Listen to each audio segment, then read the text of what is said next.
Hello, and in this IELTS Part 2 speaking video, I'm going to look at the topic, describe an interesting conversation you had with someone. You should say who it was with, when it was, what it was about, and explain why you found it interesting. I was struggling to think of a situation to talk about because every conversation I thought of would probably sound boring to another person. But I've decided to talk about a chat I had with a friend of mine who went to the UK to study, and he told me about some of the things that he experienced when he was there. I can't remember exactly when we had this conversation, but it was when he came back for a holiday after his first year of study. We met up for a bite to eat and a catch-up. We've been friends since primary school, and it was great to see him and hang out. The UK is on my bucket list of places to visit, so I was eager to know what it is like. The first thing he said was that the British are so polite. If they bump into you, they apologise. But also, if you bump into them, they apologise as well.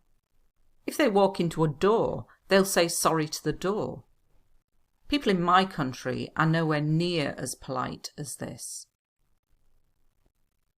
Another thing he mentioned was that they are obsessed with tea. If you are feeling down, they'll offer you a cup of tea. If you are celebrating something, they'll offer you a cup of tea. As soon as he walked into a British person's house, the first thing they said was, "I'll put the kettle on." It is considered rude to refuse. Tea drinking is such a big part of their culture. The reason why I found this conversation fascinating is because I love finding out about other nationalities and the things that they do that are different.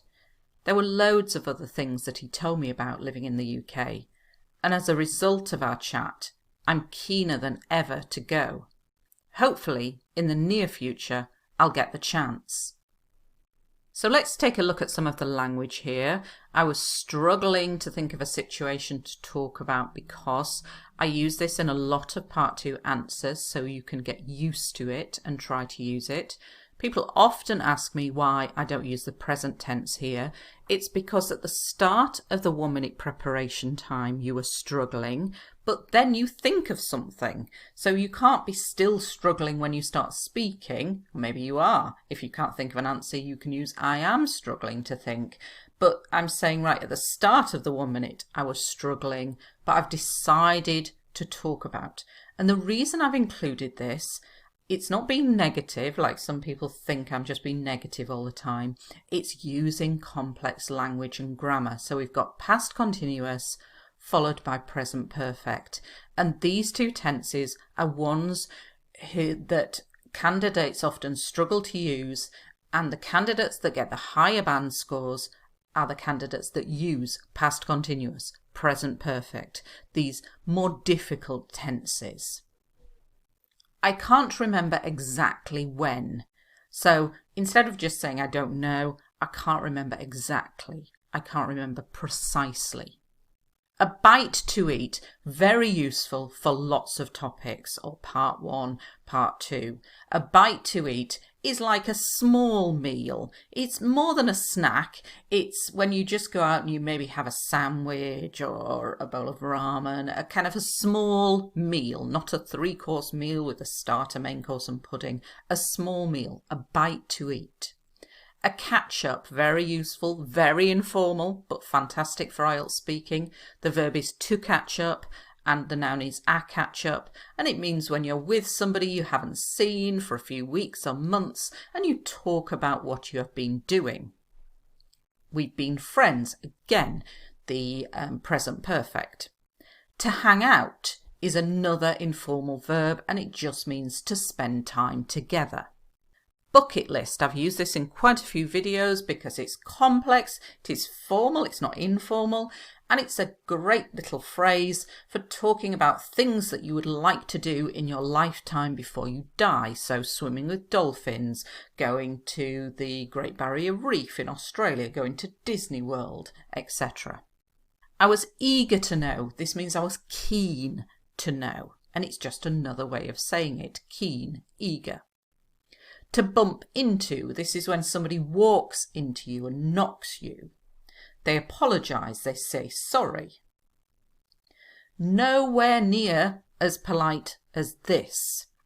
So instead of just saying as polite as this, I'm saying they're not as polite as this, but even stronger than not, nowhere near. So my daughter often says about her brother, he is nowhere near as good at gaming as I am. So it's when you want to make it stronger than not. Nowhere near as, adjective as. A useful phrase here for adding some further information. Another thing he mentioned was, they are obsessed with. To be obsessed with, very good for writing and speaking. Youngsters today are obsessed with online gaming, social media, etc. They love it. If you are feeling down, it's not as strong as depressed, but you're a bit sad, you're low, so we use low or down.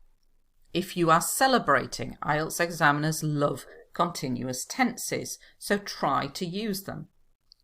I'll put the kettle on. The kettle is what we use in the UK to boil water. It makes the water hot, and so we say I'll put the kettle on, and that means I'll make a cup of tea. It is considered, we've got some passive here, rude to refuse. To refuse something means to say no. The reasons why I found it conversation fascinating, interesting.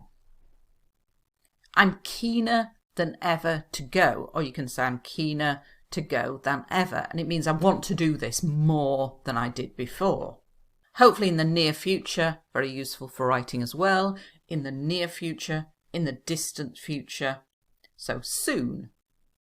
I'll get the chance, the opportunity, the possibility, the chance. So let's take a look now at a part 3 question connected with this topic. So they may ask you, what are the differences between men and women's conversations? Now, I hate these questions, and I can't believe IELTS are still asking them, because they're quite sexist questions, really, if you think about it. That if you say, oh, men talk about this and women talk about this, I don't think you can separate men and women so easily. So if you get asked a question about the differences between men and women, there are some useful phrases that you can use, so that is why I picked this question to focus on in this video. Some might say that males talk about sport and females about food and fashion. Personally, I know many men who chat about food and the latest fashions, and likewise many women who are into football. It is often said that women gossip and men don't. However, this is not the case. So, personally, I feel it's wrong to stereotype. So, some might say, instead of saying some people, you can just say some. To chat about, to talk about, likewise, similarly, women who are into, who like football. It is often said, these passive phrases, it is often suggested, it is frequently proposed. They're very useful. Make sure you know some of them. They're very useful for IELTS writing. Women gossip. To gossip is to talk about other people. So if I heard that somebody is getting a divorce, for example, and then I tell my friend what I've heard, this is called to gossip. And there is this idea that women gossip and men don't. I've worked with a lot of men, and men gossip as much as women. So I don't like this. And so I'm saying, however, this is not the case. The case means this is not the situation. And personally, I feel it's wrong to stereotype. To stereotype is a very useful verb, and it means to have this idea about something or someone. So a stereotype is to say that all Asians love spicy food. I know a lot of Asians that don't like spicy food, so it's wrong to stereotype. The stereotype is also a noun. So, for example, in many societies, there is the stereotype of the woman as the carer and the man as the breadwinner.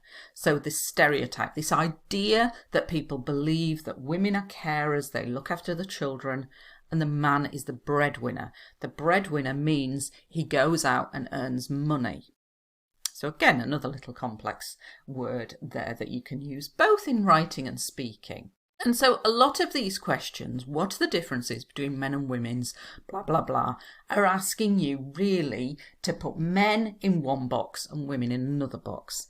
And like I said, nowadays, I don't think you can separate men and women so easily. Men and women like similar things. Like I said, women like sport. I love sport. I love football. And my husband likes talking about food. So I don't think you can say men like this and all women like this. So remember to stereotype, astereotype. It is often said that, however, this is not the case because these are some very useful phrases for answering this type of question. I hope you found this video useful, and thanks for watching.